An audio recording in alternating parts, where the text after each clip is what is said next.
Nuevamente, buenos días con todos, hermanos, los que recién se acaban de unir, aquellos hermanos también que nos están acompañando por la plataforma de Facebook. Sean todos bienvenidos y reciban un afectuoso saludo.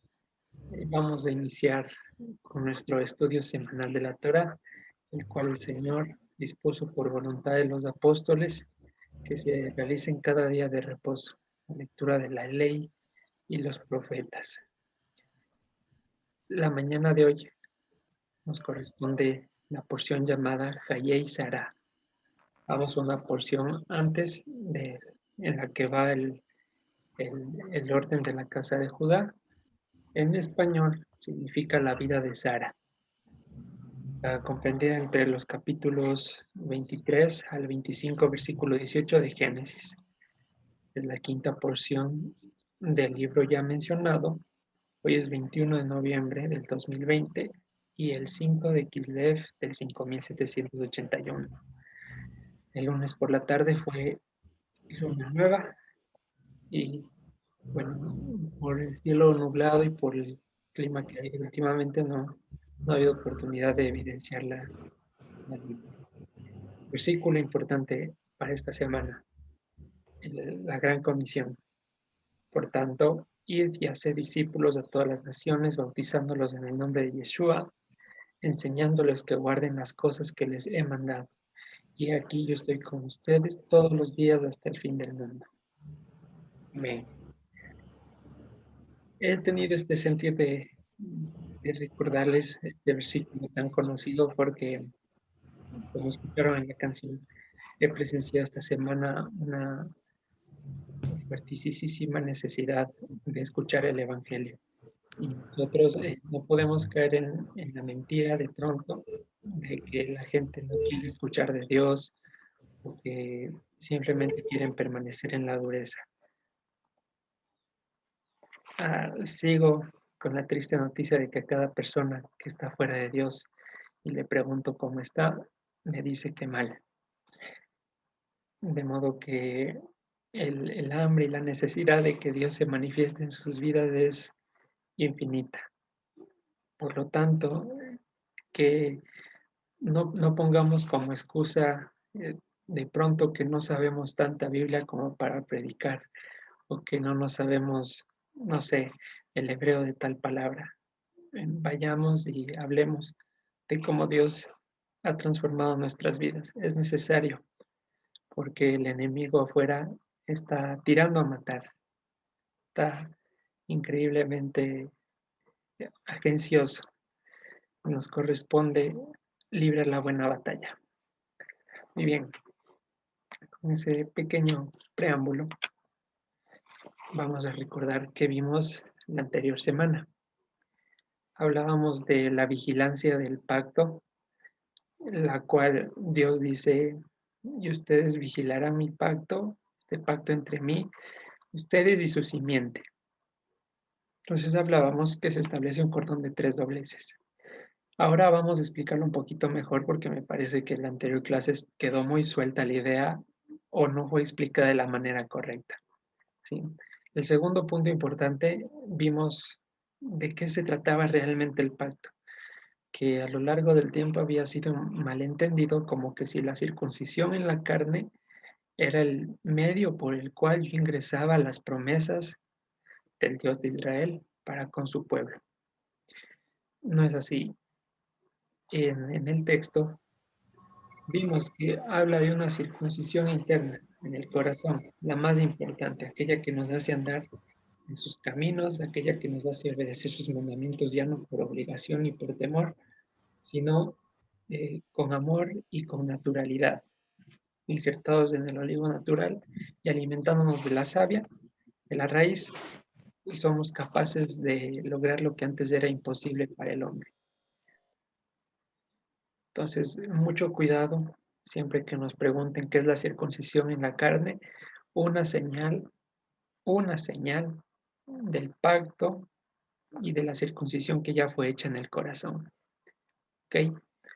Hablábamos también de la oración personal con Dios. Veíamos que a pesar de que se nos ha establecido como amigos, y que, pues, de alguna manera siempre se ha dicho que tenemos que llevar la oración como una conversación natural con Dios. No hay que caer en el abuso de terminar en vanas palabrerías y pensar que por mis adornos vocales voy a ser escuchado. Algo que ya sabemos, sin embargo, que de pronto es algo que también se puede estar escapando. Entonces hablábamos de puntos esenciales en la oración, que sin necesariamente ser esos los estrictos, establecíamos un orden como confesar mis delitos, reconocer su justicia, pedir una minimización de la pena y situaciones como ella para evitar, insisto, caer en vanas palabrerías. Y sobre todo el momento que estemos orando, no ver la vida a través de mi justicia entre comillas. Y poníamos el caso de Abraham. Su motivo era bueno, quería salvar dos ciudades, quería eh, buscar el perdón de los habitantes de allí, de Sodoma y Gomorra. Y pues bueno, él mismo se ponía metas y veía que poco a poco eh, no eran reales, no eran realistas. Entonces, al final simplemente vimos cómo Dios se fue y esa una respuesta importante a nuestras oraciones. Bien, ahora vamos a aclarar el primer punto, ¿ya? Un cordón de tres dobleces, cómo tenemos que vigilar el pacto. ¿Qué vamos a estar viendo el día de hoy? Precisamente estos tres capítulos se basan en el ferviente cuidado que tenía Abraham por unirse en yugo desigual, por establecer comunión con las tinieblas. Un cuidado excesivo que debemos llevarlo a la practicidad en cada una de nuestras acciones. Vamos a abrir el libro de Génesis. Vamos a retroceder hasta el capítulo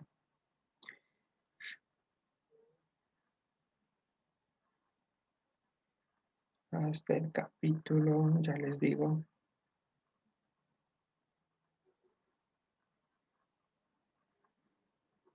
hasta el capítulo 17, versículo 10, por favor.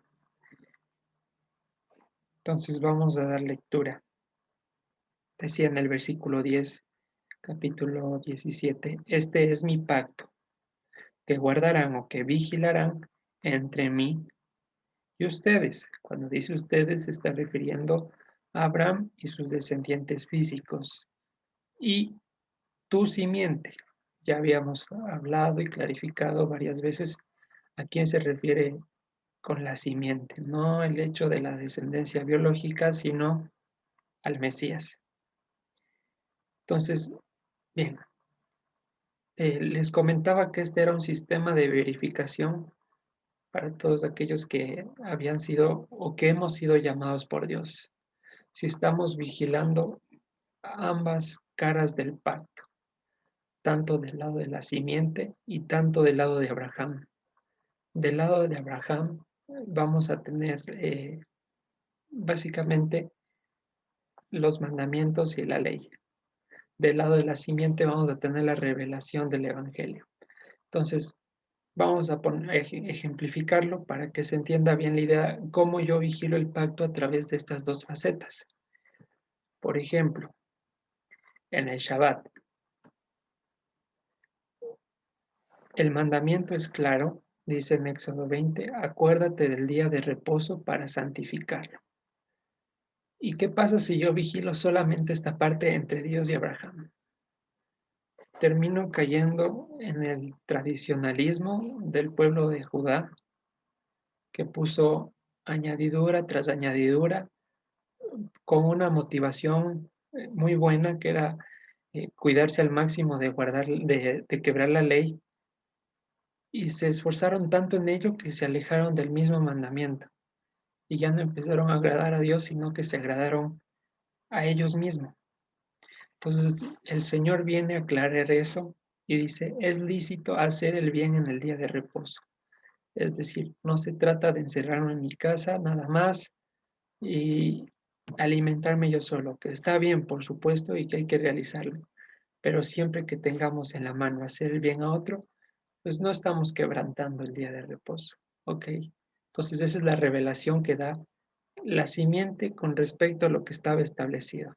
Ahora, ¿qué pasa si nos vamos al otro lado? Si solo vigilamos la parte de la simiente con Dios y nos olvidamos de los mandamientos o de la parte de Abraham. Terminamos diciendo que todos los días son del Señor y que no es necesario limitarse un solo día, que eso ya está abolido, que es de los judíos. Con tal de que yo haga el bien, estoy haciendo cualquier día como el día de reposo y el montón de barbaridades que ya hemos oído, ¿no? Y de las cuales Dios nos sacó. Entonces, no se puede solo vigilar el pacto, el lado de la simiente y descuidar a Abraham o viceversa, porque no se está vigilando el pacto de manera completa. Otro ejemplo. Por ejemplo, con la Torá, el hecho de cumplir los mandamientos. ¿Qué nos dice en Josué? Esfuérzate y sé muy valiente para ser conforme a toda la ley que Moisés, mi siervo, te mandó. Okay. Y si nos quedamos en solamente esa parte, entonces vamos a llegar a creer que son mis méritos los que me acercan a Dios, que es mi justicia la que me ha hecho merecedor de la bendición que he recibido en mi vida. Que si no fuera por mi esfuerzo, Dios se queda corto, que necesita que yo también ponga mi parte, ¿vale? Y me nublo. Y entonces ya me pongo a mí mismo de Dios y me considero a mí mismo y a mis medios y a mis capacidades como indispensables y solo vigilo el pacto de Abraham, desde el lado de Abraham. Ahora vamos al otro lado. ¿Qué pasa si vigilo solo desde el lado de la simiente? Nos vamos al versículo famoso de Efesios donde nos dice, por gracia son salvos por medio de la fidelidad. Esto no es de ustedes, pues es don de Dios. Entonces ahora, si nos quedamos solamente con eso, nos vamos totalmente al otro extremo. Ya no necesito cumplir los mandamientos. El Señor Jesús resumió los mandamientos en solo dos y ya no hay que vigilar nada más. El Antiguo Testamento ya está abolido, etcétera, etcétera, etcétera. Entonces hay que cumplir la ley, desde luego. Pero eso no es como que si yo mismo fuera competente, como dice Corintios, sino que mi competencia viene de gracia por medio de la fidelidad, es decir, a través del don de Dios. A través del don de la gracia, yo exhibo su fidelidad y soy capaz de cumplir toda la ley. ¿Ok? Vamos viendo cómo con la revelación del Evangelio se engancha con lo que estaba escrito antes y todo funciona de maravilla. Otro punto importante, el arrepentimiento. ¿Ya? Dice Isaías 55, y hace una exhortación. Deje el impío su camino y el hombre inicuo sus pensamientos, y vuelva hacia el Señor. Entonces, aquí está de alguna manera dando a comunicar que el hombre está en la facultad de hacerlo por sí mismo, que el impío puede levantarse un día y abandonar su camino de maldad, que yo de un día para el otro, yo mismo, yo solo, puedo transformar mis pensamientos y volverme al Señor. Y de pronto, hoy en día se cree eso, que nosotros tenemos la facultad para arrepentirnos cuando queramos. Y a veces alargamos o nos anidamos en el pecado porque pensamos que tenemos el arrepentimiento a mano. O nos basamos en este versículo de pronto para argumentar de alguna manera que yo estoy en la facultad de hacerlo.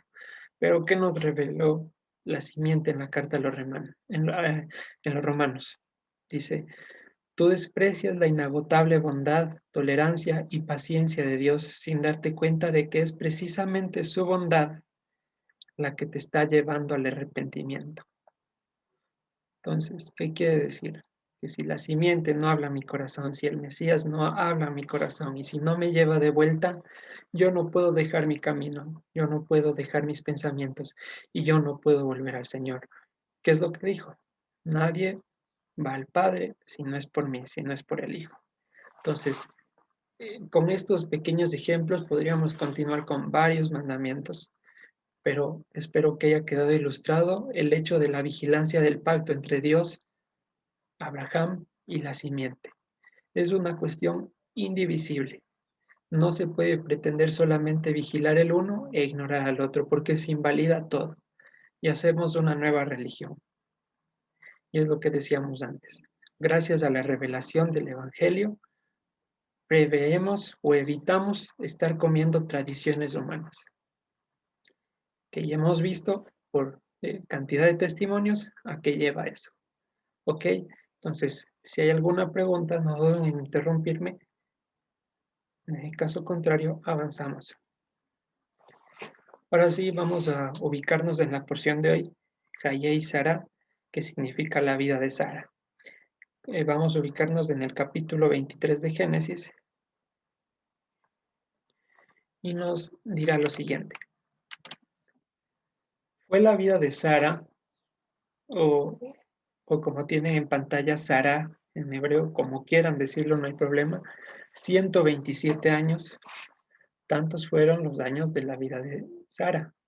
Y murió Sara en Kiriat Arba, que es Hebrón, en la tierra de Canaán, y vino Abraham a hacer duelo por Sara y a llorarla. Y se levantó Abraham de delante de su muerta, y habló a los hijos de Ed, diciéndole, extranjero y forastero soy entre ustedes. Denme propiedad para sepultura entre ustedes, y sepultaré mi muerta de delante de mí. Y respondieron los hijos de Ed a Abraham y le dijeron, óyenos, Señor, Señor nuestro, eres un príncipe de Dios, un elevado de Dios entre nosotros. En lo mejor de nuestros sepulcros, sepulta tu muerta. Ninguno de nosotros te negará su sepulcro ni te impedirá que entierres a tu muerta. ¿Vale? Hasta ahí, lindísimas palabras de los habitantes de Hebrón, ciudad que hoy en día es Palestina. Estaban ofreciendo a Abraham, siendo dadores alegres, aparentemente. Estaban poniendo a disposición sus bienes para que Abraham pueda subsanar una necesidad y de manera gratuita. Sin embargo, ¿qué nos enseña Abraham? Vamos a seguir leyendo y luego sacamos las ideas principales. Y Abraham se levantó y se inclinó al pueblo de aquella tierra, a los hijos de Ed, y habló con ellos diciendo, si tienen voluntad de que yo sepulte a mi muerta de delante de mí, escúchenme e intercedan por mí con Efrón, hijo de Zohar, para que me dé la cueva de Macpela, que tiene al extremo de su heredad, que por su justo precio me la dé, para posesión de sepultura en medio de ustedes.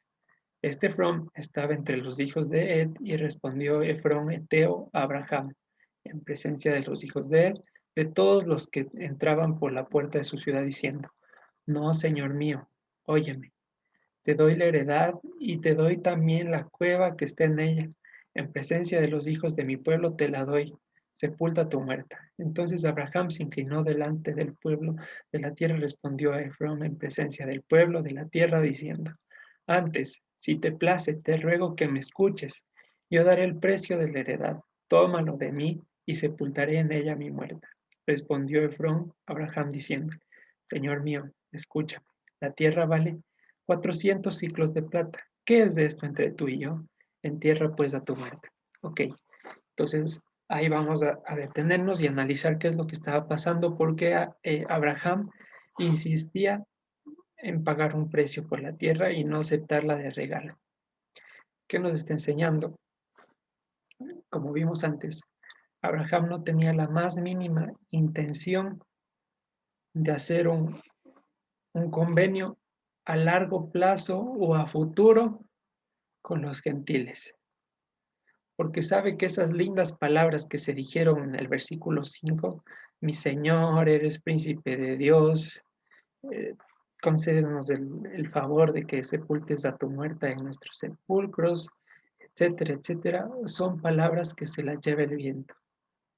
Son el producto de un corazón inconstante que va y viene como las olas del mar, características del mundo. Entonces, énfasis en el futuro y el largo plazo. ¿Por qué?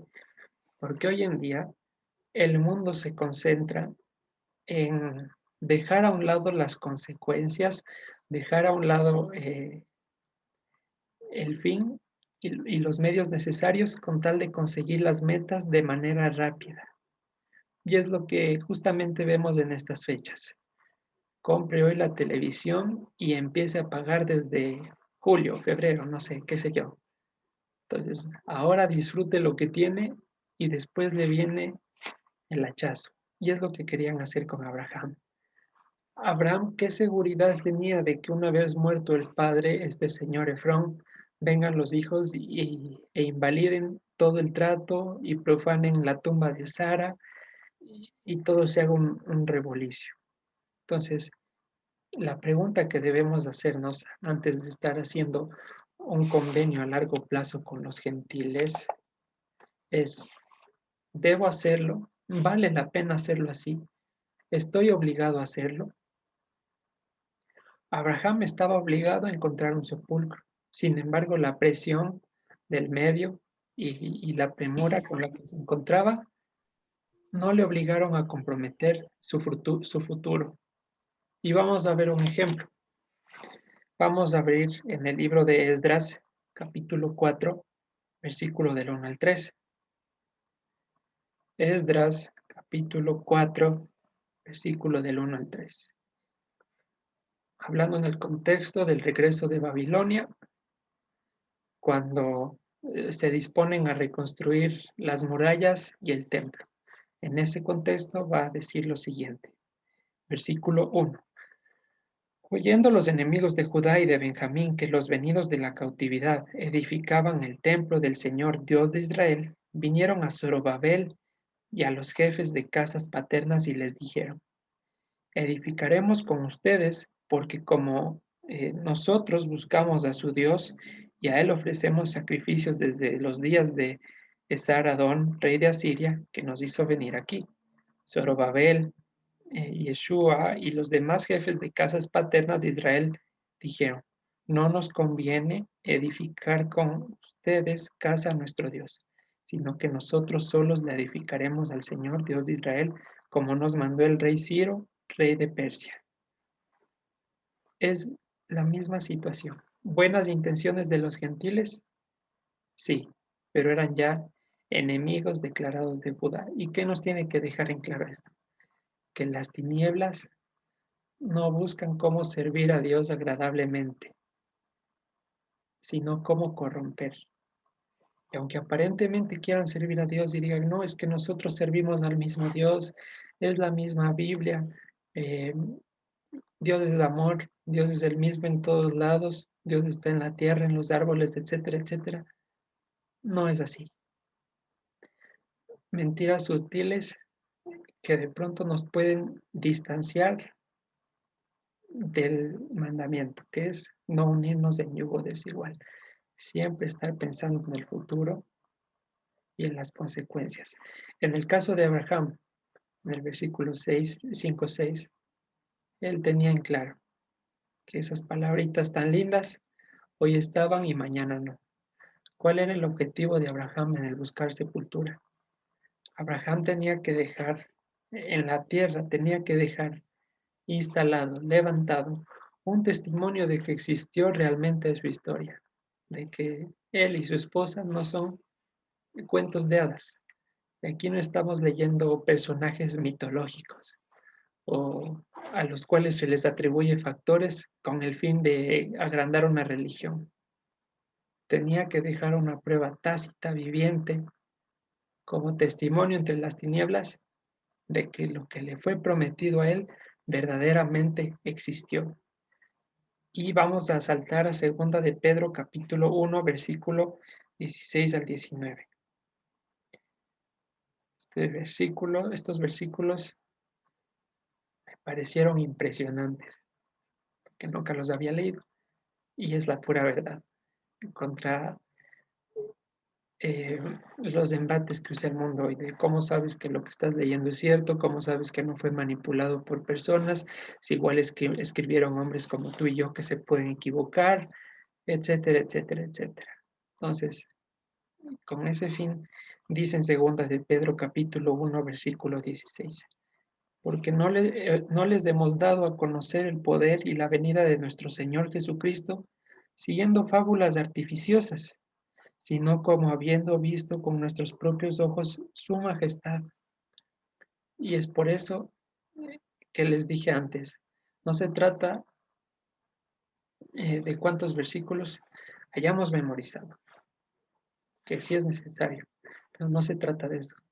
Se trata de ir a compartir cómo nuestros ojos vieron la majestad del Rey del Universo en nuestras vidas, cuando estábamos en el abismo del Seol, atados hasta la garganta, y vino el Señor y extendió su brazo y nos salvó. No fábulas artificiosas, no inventando cosas que no son, sino lo que han visto nuestros propios ojos y lo que hemos palpado con la realidad de nuestra vida. Versículo 17. Pues cuando él recibió de Dios Padre honra y gloria, le fue enviada desde la magnífica gloria una voz que decía, este es mi Hijo amado, en el cual tengo complacencia. Y nosotros oímos esta voz enviada del cielo cuando estábamos con él en el Monte Santo.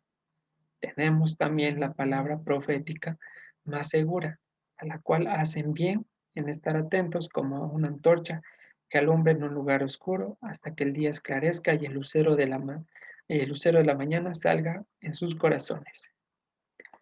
Entonces, no es mentira, no son lindas historias, sino que esto realmente pasó y es lo que buscaba asegurar Abraham, que no se ha olvidado, o sea, que los gentiles no pretendan más bien borrar lo que ya fue establecido.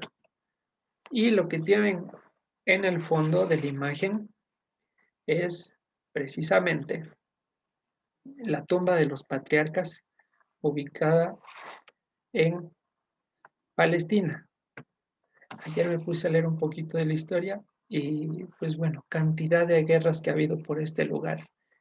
Eh, Musulmanes, cruzadas cristianas, judíos, franceses, hasta por ahí decía el relato que en cierto momento de la historia estaba tan descuidado el lugar, que no era así como están viendo ustedes en la foto, que el techo se había caído y allí estaban los cuerpos, dice el relato.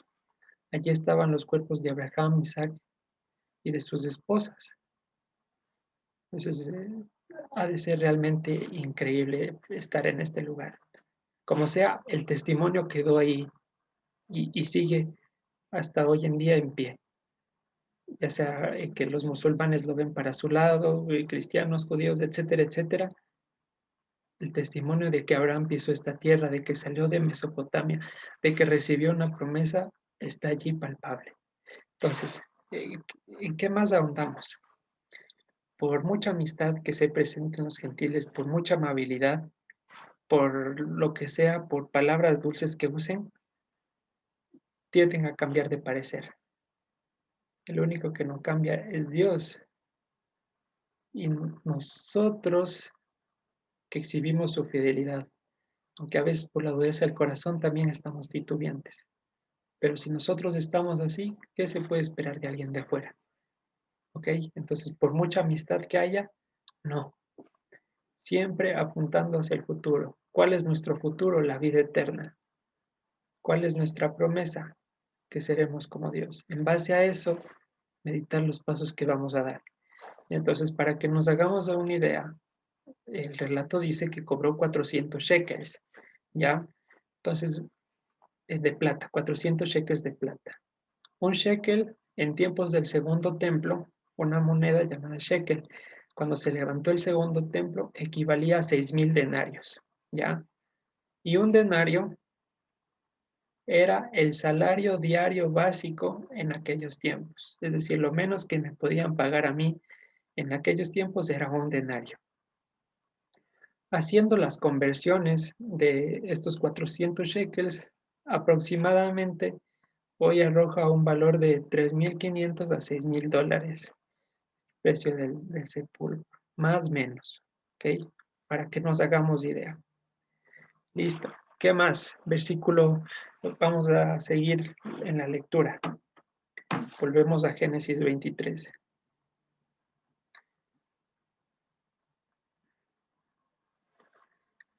Entonces les decía, Señor mío, escúchame, estamos en el versículo 15. La tierra vale 400 ciclos de plata. ¿Qué es esto entre tú y yo? Entierra pues a tu muerta.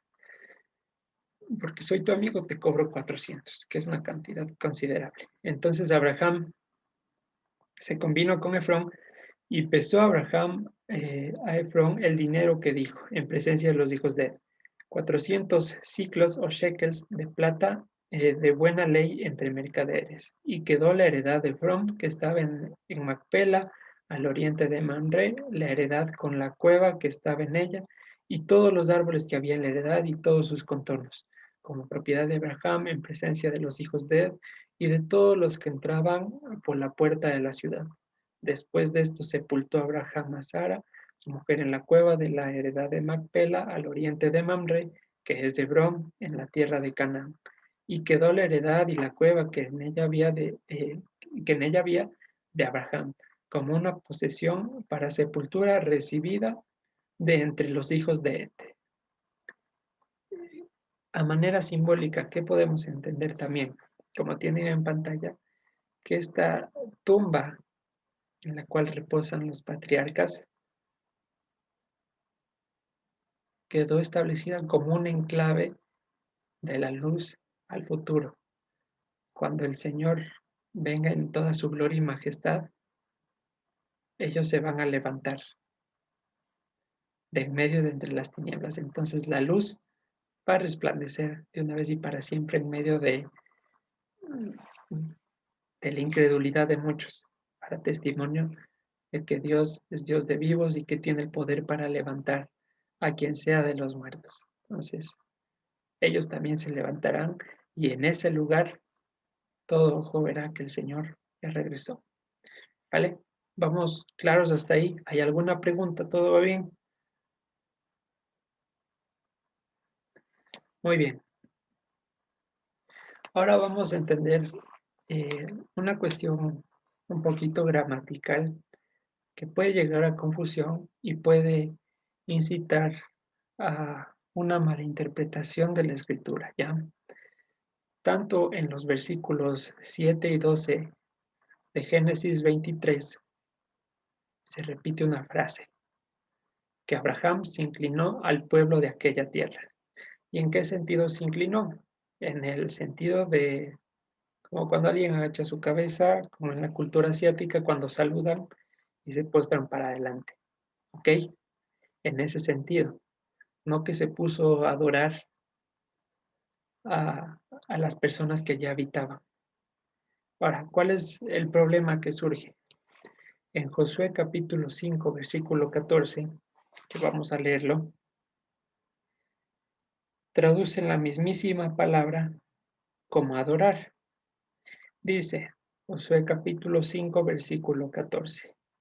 Él respondió, vamos desde el 13 para tomar contexto. Estando Josué cerca de Jericó, alzó sus ojos y vio un varón que estaba delante de él, el cual tenía una espada desenvainada en su mano, y Josué yendo hacia él le dijo, ¿eres de los nuestros o de nuestros enemigos? Él respondió, no, mas como príncipe del ejército del Señor he venido ahora. Entonces Josué, postrándose sobre su rostro en tierra, le adoró y le dijo, ¿qué dice mi señor a su siervo? Entonces, ¿cuál es el problema de leer que Josué adoró aquí al príncipe del ejército del Señor?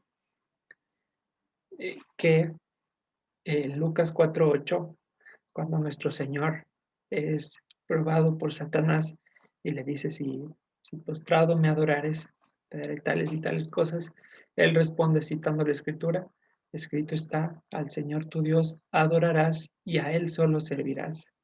Entonces el hecho de postrarse y adorar está reservado única y exclusivamente para Dios. Entonces, si Josué se postró y adoró al príncipe del ejército del Señor, se tiende a decir que aquí el ángel era Jesús. Y no es así porque el Señor no se humilló más que una vez. ¿Ok? Entonces lo que quiero aclarar es que la misma palabra que acá en Génesis ponen como inclinarse, arbitrariamente luego le traducen como adorar. Y eso da producto a varias malinterpretaciones como que Jesús es el ángel del Antiguo Testamento, etcétera, etcétera, etcétera. Cuando en Testimonio de Hebreos capítulo 1 dice que el Dios no ató el mundo venidero a ángeles, ¿ya? Entonces, ¿qué quiere decir esta palabra en cuestión? Voy a leerlo. Indica una intención de saludo en señal de respeto, pero nunca llega al punto de la adoración. ¿Listo? Entonces, una pequeña aclaración para que si en algún momento se les presenta esta cuestión, podamos defender debidamente la esperanza que reside en nosotros. Bien,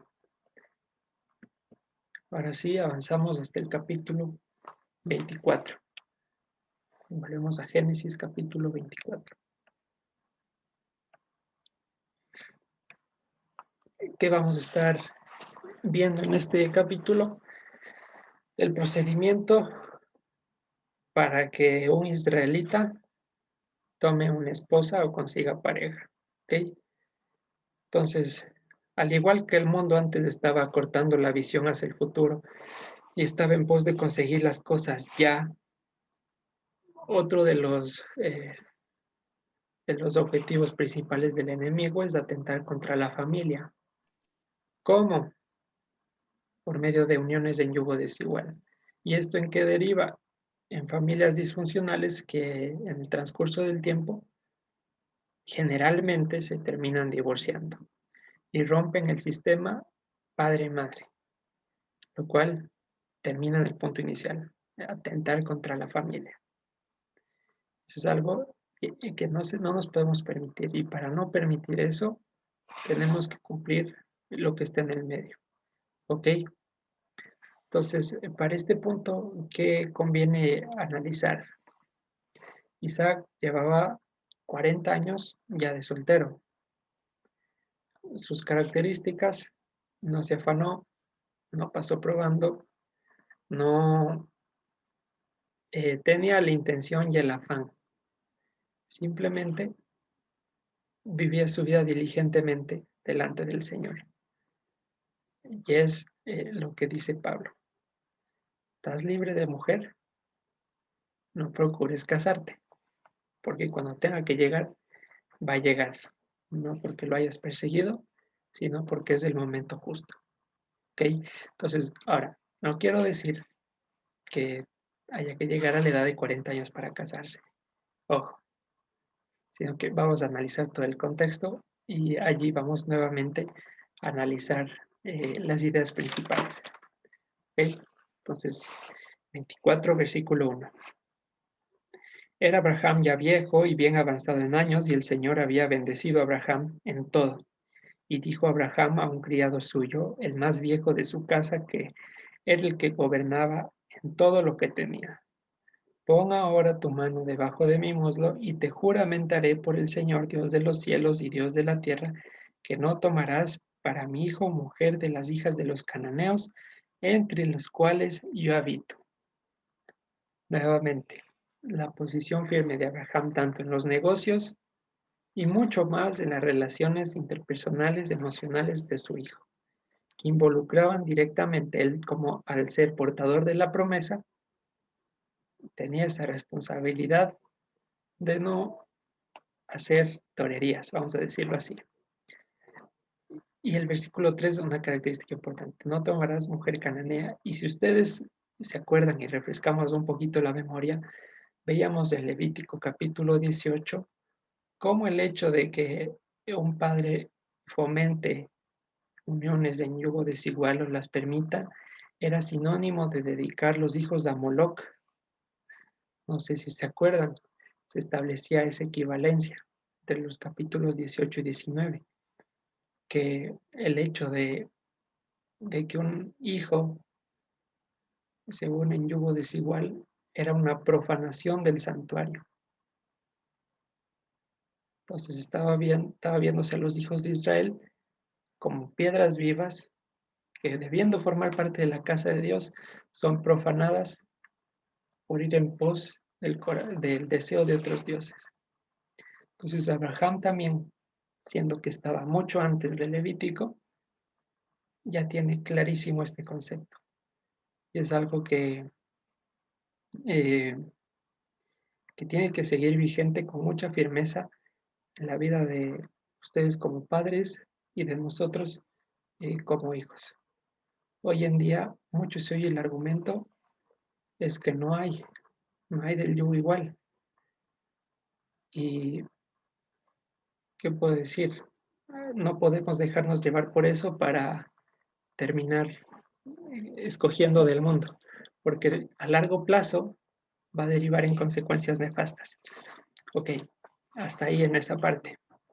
Los sabios en Israel en la antigüedad, cuando se les preguntaba con quién debo casarme, se le preguntaba a un rabino con quién debo casarme, una de las respuestas era con aquella mujer que tenga un buen corazón. ¿Y qué significa tener un buen corazón? Aclaraban ellos para que no quede interpretación de cualquiera. Tener un buen corazón, decían, es dar mucho más allá de lo que tú puedes ofrecer de primera mano, dar mucho más de lo que tienes. ¿Ya? Y es lo que se va a ejemplificar a continuación en la historia de Isaac y Rebeca. Vamos claros hasta ahí. ¿Hay alguna duda?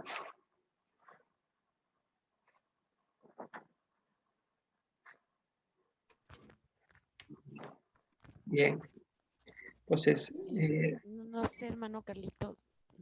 sí, hermana Mari, buenos días. Buenos días. Eh, no sé dónde está que Isaac tenía más o menos 40 años. Está más adelante en el capítulo, ya lo ubico.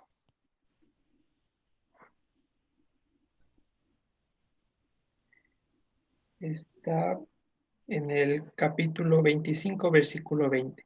Y era Isaac de 40 años cuando tomó por mujer a Rebeca, hija de Betuel arameo, de Padán Aram, hermana de Labán arameo. Aquí mismo, Génesis 25. Sí, Génesis 25, 20. Nosotros estamos ahorita en el 24. Ujú.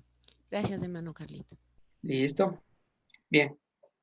Entonces, como siempre, les insto a que continúen la lectura detallada en su casa. Nosotros, por virtud del tiempo, vamos a centrarnos en las ideas claves, ¿ya? Entonces, aparte también que el martes se hizo un muy buen estudio respecto a la historia de Isaac. Entonces, vamos a saltarnos hasta el versículo 12. El siervo Eliezer toma juramento con Abraham, se compromete a traerle una esposa para Isaac. Y antes de salir, una característica importante en el versículo 12.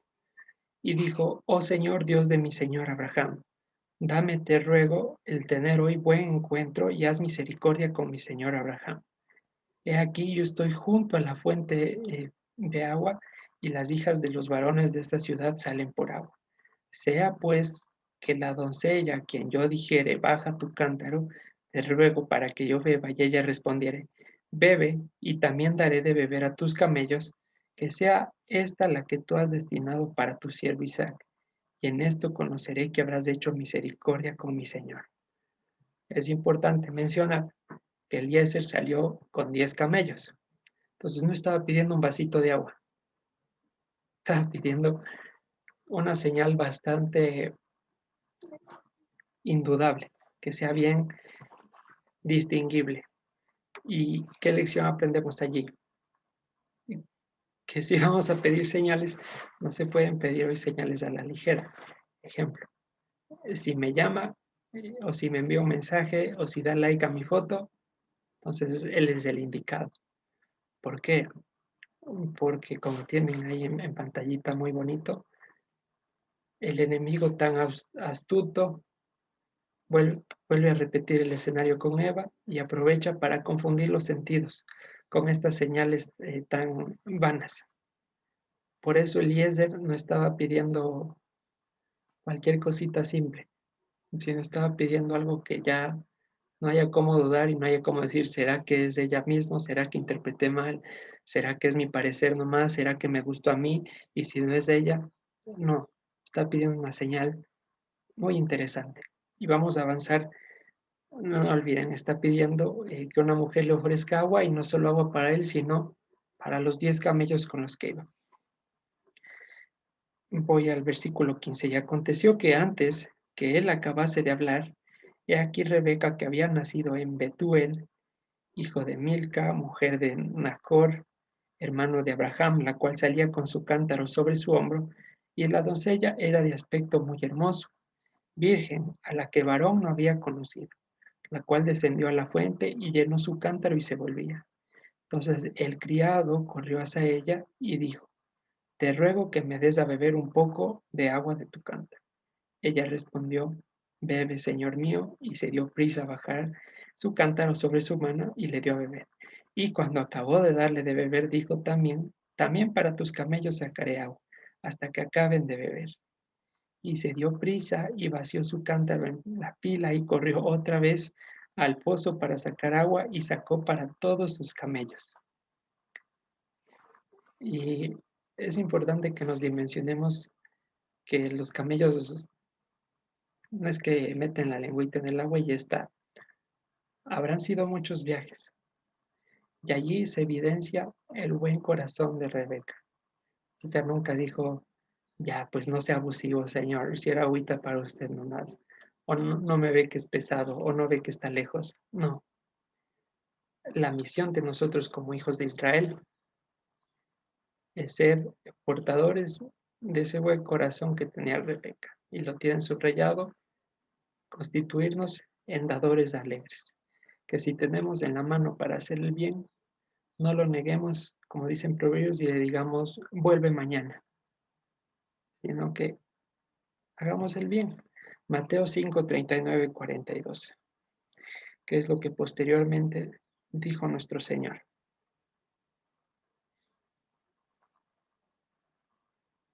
Mateo capítulo 5, versículo 39.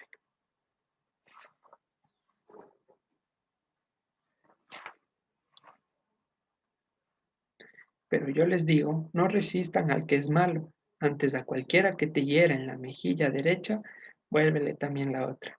Y al que quiera ponerte pleito y quitarte la túnica, déjale también la capa. Y a cualquiera que te obligue a llevar carga por 1 milla, ve con el 2. Al que te pida, dale.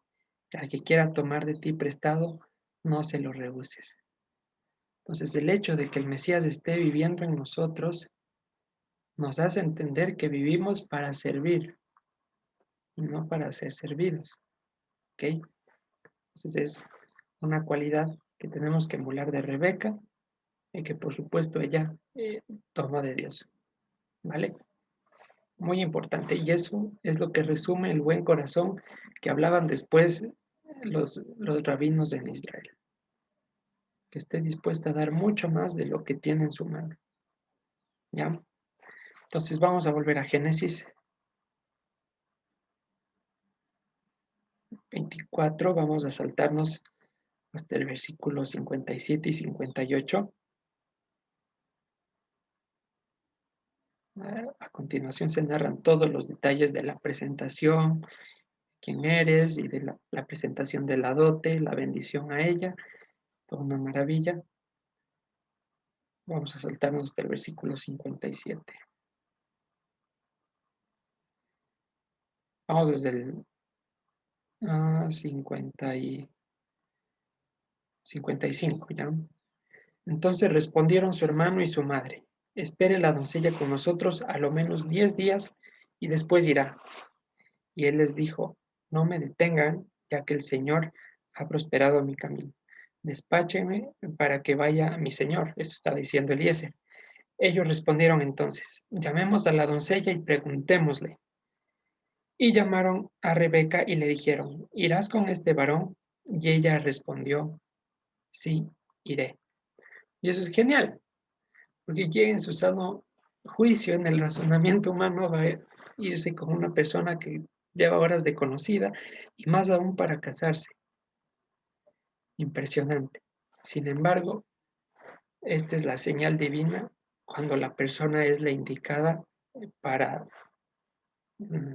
tu vida o para mi vida, que no cabe ni la más mínima duda, ni el más punto de incertidumbre, ni el menor punto de incertidumbre, nada. sí iré, ya está, completo. Impresionante. Esa es la señal de que la persona eh, a la cual se le pretende es la indicada. ¿Listo? Entonces, ideas principales del matrimonio. 60-61. Vamos a 59. Entonces dejaron ir a Rebeca, su hermana, y a su nodriza, y al criado de Abraham, y a sus hombres, y bendijeron a Rebeca y le dijeron: Hermana nuestra, sé madre de millares, y posean tus descendientes la puerta de sus enemigos. Entonces se levantó Rebeca y sus doncellas, y montaron en los camellos, y siguieron al hombre. Y el criado tomó a Rebeca, y se fue. Y venía Isaac del pozo del viviente que me ve, porque él habitaba en el Negev, y había salido Isaac a meditar al campo a la hora de la tarde, y alzando sus ojos miró, he aquí los camellos que venían. Rebeca también alzó sus ojos y vio a Isaac, y descendió del camello, porque había preguntado al criado: ¿Quién es este varón que viene por el campo y hacia nosotros? Y el criado había respondido: Este es mi señor. Ella entonces tomó el velo y se cubrió. ¿Vale? Entonces, ¿qué vamos a entender de aquí? El caminar en la voluntad de Dios, el tener mis sentidos debidamente ejercitados en el discernimiento del bien y el mal, me permitirán en mi vida tomar decisiones tan trascendentales y con tanta seguridad como lo hizo Rebeca, totalmente centradas. En el caso de la constitución de un matrimonio, ¿cuál tiene que ser el eje primordial? No cuánto dinero vaya a tener, qué trabajo tiene, ojo, sin caer en el lado de la irresponsabilidad, sino que el centro y el fundamento tiene que ser, el objetivo tiene que ser la constitución de una familia y de unos hijos santificados, distinguidos para el Señor de Israel, que a la larga se mantengan a la promesa y no tengan que estar luchando entre qué religión sigo o forcejeando por los mandamientos. No, el eje tiene que ser es el primordial. Entonces, enfocarme en el futuro, en ese objetivo, me permitirá tomar decisiones centradas en el momento en que yo esté evaluando alguna situación. Isaac, al verla, de igual manera, no tuvo ninguna duda porque él se sujetó a la guía divina. Y eso es lo importante en cualquier situación cuando pedimos que el Señor nos hable y que nos revele su palabra. Una vez que nos revela, tenemos que comprometernos a hacer lo que Él haya hablado. No podemos estar jugando a que como no dijo lo que yo quería, entonces me hago el loco. ¿Ok? Entonces Isaac al ver a Rebeca, también, sin dudarlo, sabía que lo que venía era para él. Y ya estaba. ¿Y qué nos da a notar esto? Que el Señor sabe lo que queremos, desde antes que lo pidamos. Y mucho mejor de lo que pidamos, el Señor en su voluntad está con sus caminos más altos que los nuestros y sus pensamientos a kilómetros de lo que nosotros podemos pensar como conveniente para nuestra vida. Y el versículo 65 se puede establecer una analogía muy interesante. Dice que Eliezer reveló a Rebeca que quién era su señor. Entonces, ¿a qué suena esto? Tienen en pantalla, les he puesto para que podamos retener la idea más fácil. Eliezer, actuando como Juan el Bautista, recordemos cuál era la función de Juan el Bautista: venir delante del rostro del Señor y anunciar quién era el rostro, lo que hizo con nuestro Señor Yeshua. Y entonces Eliezer, en ese papel de Juan, anuncia que, quién es el Señor, Isaac en este caso. Y Rebeca, eh, ejemplificando a la iglesia, al verlo se baja del camello. ¿Qué quiere decir se baja del camello? Lo que dice el profeta Isaías, que todo valle será levantado y que toda cumbre será humillada. Y que no existen ni ojos altivos delante del Señor, ni personas que estén con ánimos de autocompasión. ¿Ya? Bajarse del camello implica bajarse de la situación en la que esté emocionalmente y mentalmente. Si me creo mucho, pues al suelo. Si me creo demasiado poco, al suelo también, ¿ok? Entonces, y dice que se cubre. El hecho de que se cubre es una señal de sujeción. Y hablábamos hace algún tiempo atrás también que era el hecho de la sujeción de la mujer respecto al hombre. No era el hecho de guardar silencio, que se aguante todo, que no tiene ni voz ni voto en casa. Para nada. La sujeción tiene eh, el objetivo de guiar a la otra persona al perfeccionamiento. Entonces, una mujer estará debidamente sujeta a su marido cuando el marido esté debidamente sujeto a Cristo, porque esa es la única manera en que el hombre podrá guiar a la mujer a que sean una familia santa, como dijimos anteriormente. Si es que el marido quiere ganarse sujeción a la fuerza sin tener a Cristo como su cabeza, tenga por seguro que no la va a conseguir, porque el Señor no entrega el tipo de sujeción machista y eso es algo que ya hemos dejado claro. Ahora se oye sujeción y saltan los grupos feministas como canguiles, porque piensan que es el hecho de no decir nada.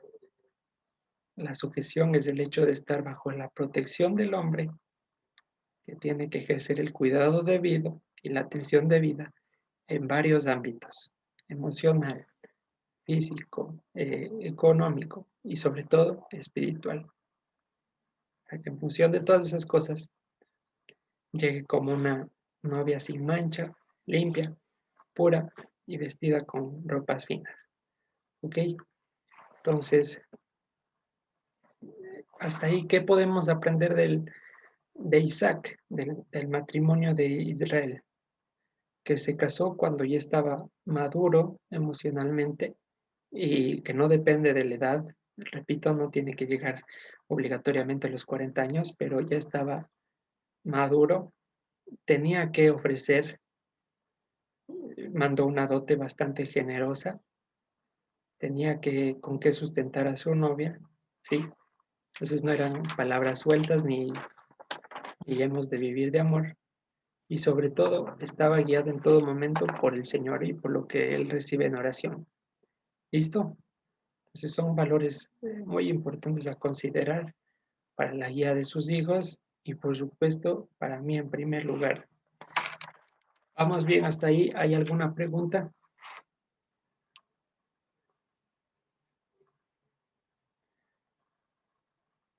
Chévere. Ahora vamos a saltar hasta el capítulo 21 de Apocalipsis. Vamos a ver una cuestión bastante interesante de los descendientes de Abraham. Capítulo 21, versículo 24.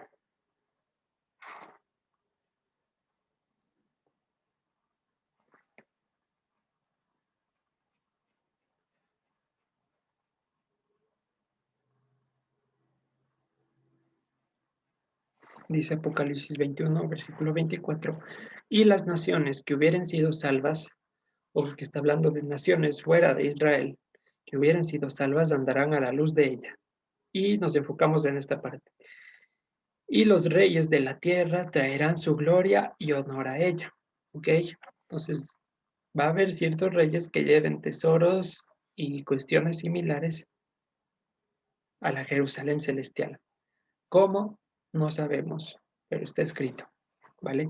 Entonces, ¿por qué les menciono esto? Volvemos a Génesis 25 para ver algunas cuestiones interesantes sobre quiénes van a ser estos reyes. Después de la muerte de Sara, dice en el versículo 1 del capítulo 25, Abraham tomó otra mujer cuyo nombre era Setura, la cual dio a luz a Simram, Joksán, Medán, Madián. Les acordarán los madianitas de Yitro, el suegro de Moisés, Isbac y Sua. Y Joksán engendró a Seba y a Dedán, e hijos de Dedán fueron Asurim. Estos Asurim son los asirios, Letusim y Leumim, e hijos de Madián, Efa, Efer, Anoc, Abida y Elda. Y todos estos fueron hijos de Setura. Entonces avanzamos hasta el versículo 12, donde habla de los descendientes de Ismael, ya del hijo de Abraham con la esclava Agar. que fue desechada al desierto. ¿Listo? Entonces dice en el versículo 12, estos son los descendientes de Ismael, hijo de Abraham, a quien le dio luz Agar, egipcia, sierva de Sara. Estos pues son los nombres de los hijos de Ismael, nombrados en el orden de su nacimiento. El primogénito de Ismael, Nebaiot, luego Cedar, Abdel, Mibsam, y bueno, siguen un sinnúmero de nombres. Vamos a irnos a Isaías 60, versículos 5 al 7.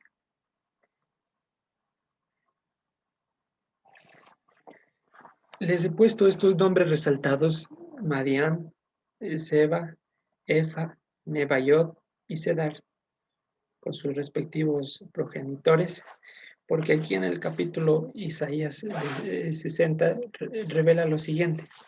Dice el versículo 5. Entonces verás y resplandecerás, se maravillará y ensanchará tu corazón, porque se haya vuelto a ti la multitud del mar y las riquezas de las naciones hayan venido a ti. Multitud de camellos te cubrirá, dromedarios de Madián y de Efa. Vendrán todos los de Seba. Ahí dice Saba, pero es el mismo nombre que leímos anteriormente. Traerán oro e incienso y publicarán alabanzas del Señor. Todo el ganado de Cedar será juntado para ti. Carneros de Nebaiot te serán servidos, serán ofrecidos con agrado sobre mi altar.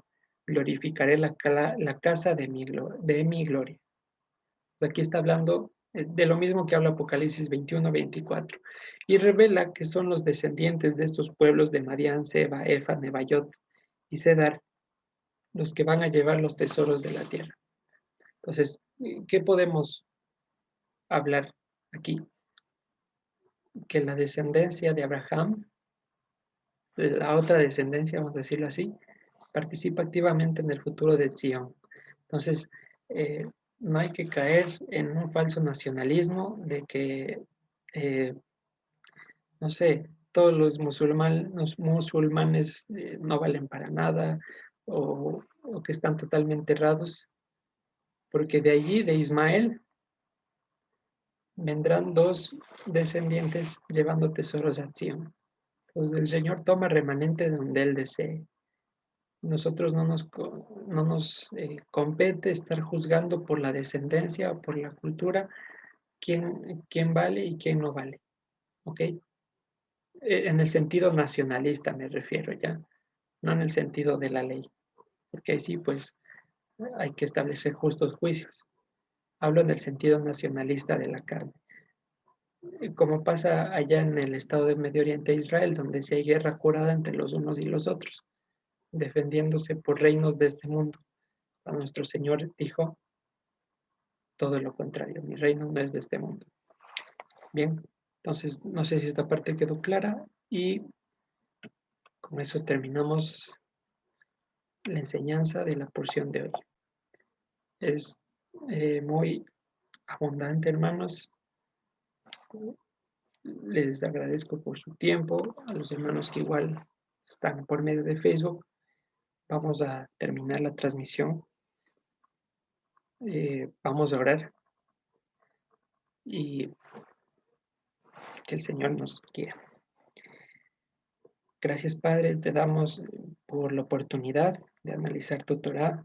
Gracias porque abres nuestros ojos, circuncidas nuestros oídos y de a poco sigues quitando el velo que por nuestra carne, por nuestras emociones, muchas veces sigue encegueciéndonos y no permitiéndonos andar en tu voluntad. Gracias por este día de reposo, gracias porque nos permites guardarlo, porque nos has librado de circunstancias que nos impidan el hallar tu shalom. Si es que algún hermano por fuerza mayor tiene actividades que realizar, te pedimos que guardes su corazón. De igual manera le sigas permitiendo experimentar tu reposo, que haya paz en las actividades y que pueda seguir siendo luz al lugar al que necesite ir. Permítenos seguir perseverando en tu día santo y no solo en este, sino en todos los días de nuestra vida, guardándonos de hacer comunión con las tinieblas, de ejercer cualquier pacto con el mundo que nos constituyen enemigos tuyos, Señor. Ejercita nuestros sentidos, ayúdanos a mantenernos firmes y a ganar carácter para rechazar las cosas a las cuales tenemos que morir. Todo esto te lo pedimos con tu nombre, Yeshua. Amén. Muy bien, hermanos de Facebook, un abrazo fuerte. No se olviden conectar a las posteriores transmisiones y estamos hablando. Shabbat Shalom.